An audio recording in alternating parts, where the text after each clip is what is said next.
Game. Nice response and answer after yesterday. I thought we had a little more energy. Whitaker got us out of the gate. I thought they had game planned well and were on it a little bit, but he got us into the game enough to turn it over to a bullpen that was far more fresh than we have been.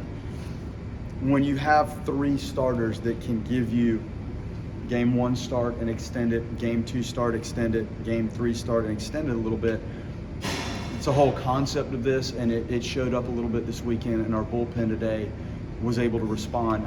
Oxford got the punch out. I think the first guy he faced, Joe Charles, got the ground ball. I think King hit that. I can't remember Dorsey's first batter, but he was effective enough to contain things. Clearly, if you execute the double play, it's a different eighth inning, a lot different. And then Armstrong executed pitches at the end. The fastball's away to the right-handed hitter, and the sliders to Hoy.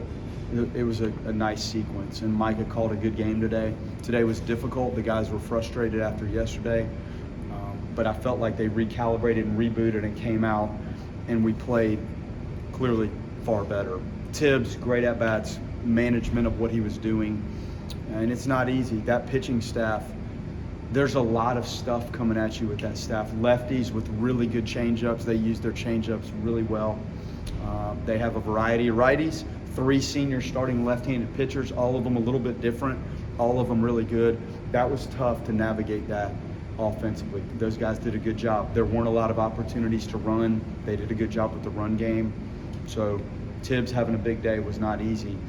Dingus, again, the moment where he delivered the ball that he hit out to right field, that he absolutely stepped on that.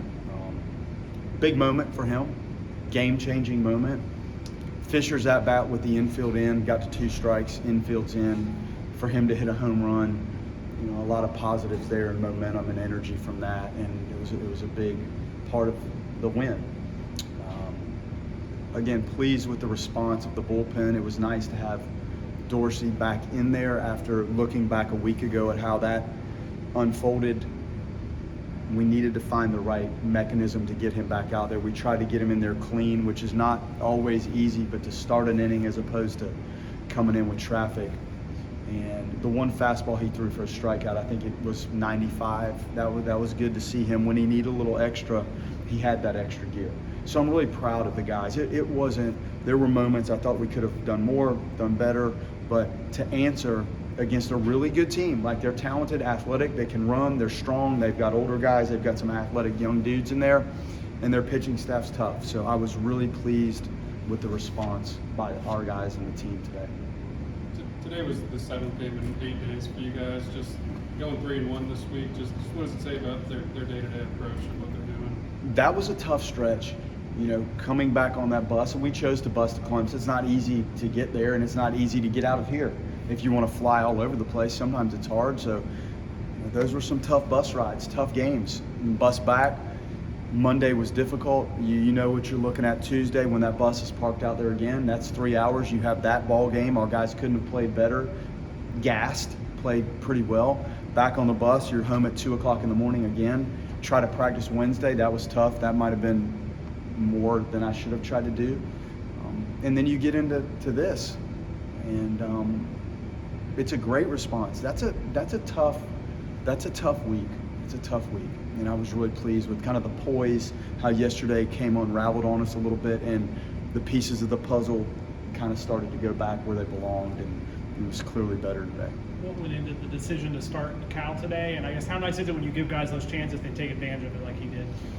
Well, you saw early we would try to get him into the games, and Lodis has played his tail off out there. Lodis has played his tail off. Offensively, he started off slow, then he picked it back up, and that thing's up to 340, 350, and he's banging it around and still playing good defense. And then, some of the at-bats lately, it just looked like he needed a breather, and you get Fisher in there yesterday, and he has 2 really good at-bats, and it seemed like he's earned a shot to go out there and start a ball game.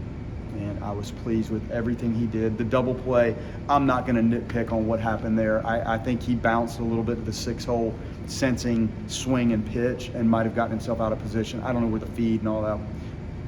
was, but the backhand play he made early to get the lead out at second base was not an easy play.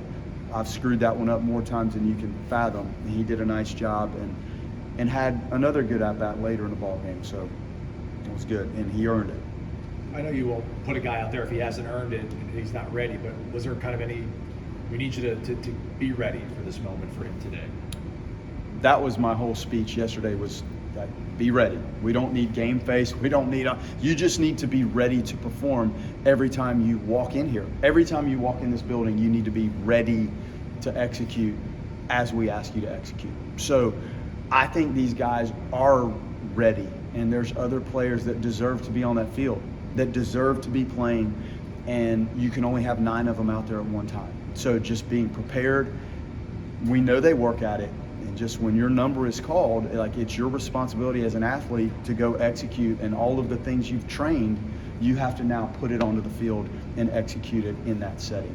And he's not the only one that's done it. There's some others that have bounced in and out, but when your number's called, the bullpen is probably the best example. You got to bring your A game and you have to perform. I'm sure you knew last weekend was not indicative of the bullpen, kind of what this bullpen can be. How nice was it? I mean, you talk about today, but I think all week that unearned run today was the only run the bullpen gave up all week in 4 games. And that's great. Like, we have parts down there. Like, you build this and you try to match up the best you can to give the entrance to the game in a favorable matchup for us. Now, they can pinch hit, and then that happened today. But if you come out of the bullpen and you're prepared and you enter that game field with your A stuff, you have a upper hand because they haven't seen you yet that day. And we execute. It was well done. And it was not easy to go through what happened in those 2 or 3 innings. It was 2 or 3 innings, 127. It was a couple innings that bit us up there, and they bit hard, and they hurt. And to say shake it off, you try shaking that off when you're pitching. It's not easy. And our guys responded, and Micah took time with them individually and kind of grabbed back their moxie and their mindset, and that goes a long way. Then you have to go out there when your number's called, and you have to deliver and you have to execute, and they did. You've talked a lot about Tibbs' offensive skill set, but the catch he made in the outfield, just how much work has he put into his reads and routes in the outfield? Tons. Playing all summer, you cannot put a value on what those innings in the summer do for you. Like the read off the bat, how the ball moves and slices right and left-hand hitters. He works at it. Batting practice, you watch any practice, you've seen them. Those guys are grinding away out there, running balls down. We do a lot of work with the machines to try to emulate sink and hook and balls over your head, and even the little line drive that he came and grabbed today, that was a huge double play. The guys work at it, and you have to keep working every time you get a chance to come out here and train to try to better your craft, better your skills, better your game, and he's done it. And you're seeing some of these guys they're taking off right in front of us, and it's fun to watch, but it's happening because they work at it. How much of a luxury is it to have a pitcher like Whitaker that can field his position the way he does? It was great. I mean, 2 innings, I think, led off with first pitch, base hit, bunt attempts. He gets off the mound really, really well. He's like an infielder. So he's your first line of defense on that stuff, and he bounces and handles it. And I think we turned to 163 with him out there. He manages the pick stuff. He manages himself and the game, and it's not over when he's done delivering the pitch. Like, he's an infielder, and he approaches it that way. And you come watch him do his PFP stuff. It's as good as anybody I've ever seen. You're coming up on, I think, since we could pass the halfway point of the regular season, the sample size is getting larger. When you overhaul a roster like you do, I mean, obviously in an effort to improve so many things, how quickly did you see, a big picture question, how quickly did you see the improvements and how many different areas this team could improve from last year? Well, I guess when you see Leiter and Arnold, and I knew a lot about Whitaker. I had not seen Arnold in the form that we've seen him. Like, I thought it was in there, and we had some heart-to-hearts in my office that were like, we're going to figure this out type heart-to-hearts, like right now. But those guys, as they got more ramped up, I think it took me into our preseason a little bit, and I started to feel that we're playing the game out there. There were spurts of 15, 30 minutes, an hour, hour and a half, where it was as good as I've ever seen the college game played. It was as good as I've ever seen it played. And you have two teams playing. You have two teams. That's when it hit me that this has a chance to be really special. There were days in the preseason where I was as mad as I've ever been as a coach, because probably yesterday I saw that, flashes of that in the preseason.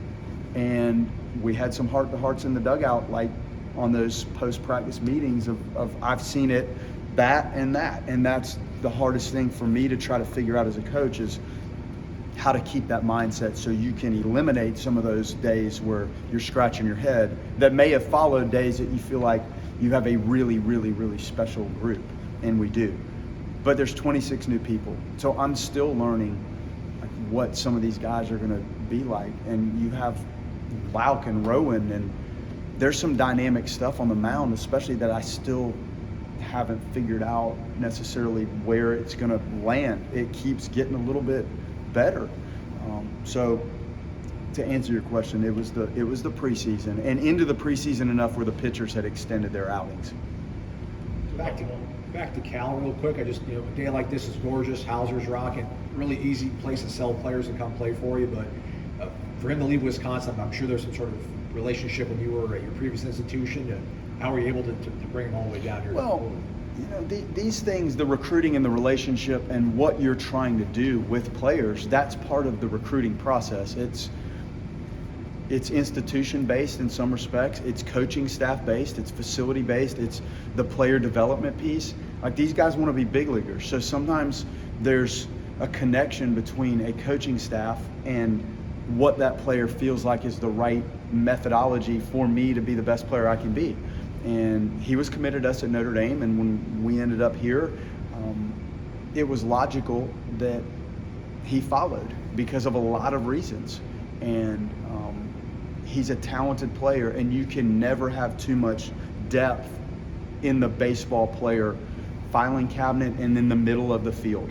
And he's got that. And he could go play third. He could play short. Clearly, he could go play second base.